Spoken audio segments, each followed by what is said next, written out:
what inspired me to help others with autism is that I am myself autistic. And I know what it feels like, and I know the limitations that exist as a result of it. When I was born, the chances of having autism was 1 in 660,000. So that kind of gives you an idea of how lucky I am. Autism is the real reason that I'm alive. You know, all my life, I'm alive to do work. The work I am to do is to create the foundation for autism. My memory began when I was 12. But I had things in my pocket, and you know, I was walking around. Of course, I was eating, but it was like there wasn't a consciousness that was a part of my being at that point.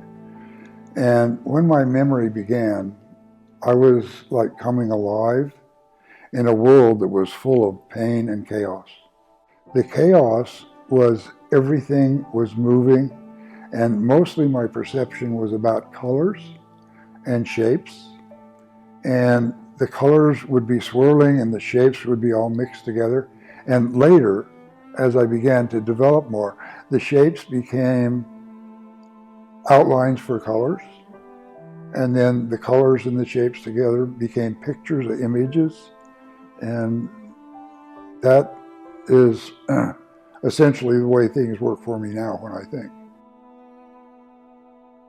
I don't think with the sounds of words like ordinary people do. My thinking process is in pictures.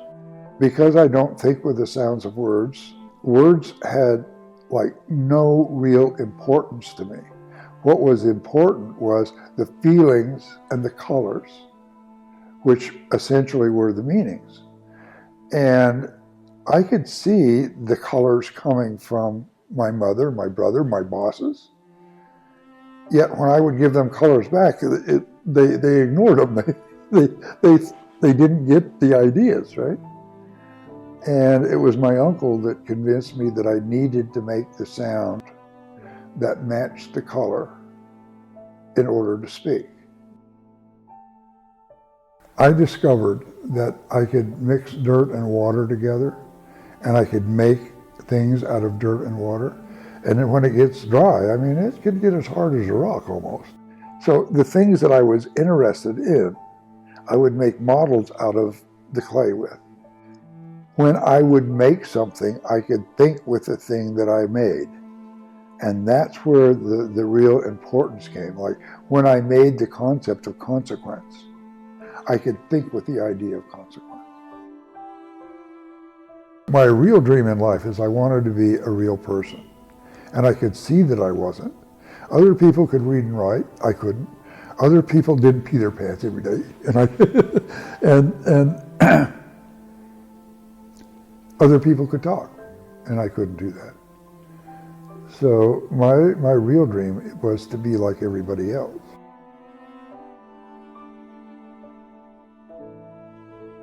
There are times going by where they should be developing certain characteristics that they don't. All knowledge is experiential. They have to create their knowledge. So it's not something you can do to them or for them. They have to do it themselves. And we can know what they need to do and we can lead them into it. But they're the ones that have to do it. And that actually works. Is that we can't do this to these kids. They have to do it themselves. So we have to start with what is there and get them to the point where they want to do it themselves. And then it's almost like you can get out of the way and you can get so far with them and they won't let you take a break. They want to keep going because they make progress minute by minute. So it's a wonderful thing to see. The goal from the beginning with autism was to allow the autistic individuals to experience everything that they can in life. We have something that works. You can either believe us or not believe us, but you're not going to know if it works or not until you see it happening, or you become a part of it. So the invitation is, take a shot at it. Give it, see if it will produce what it has produced for others. And that's, what have you got to lose?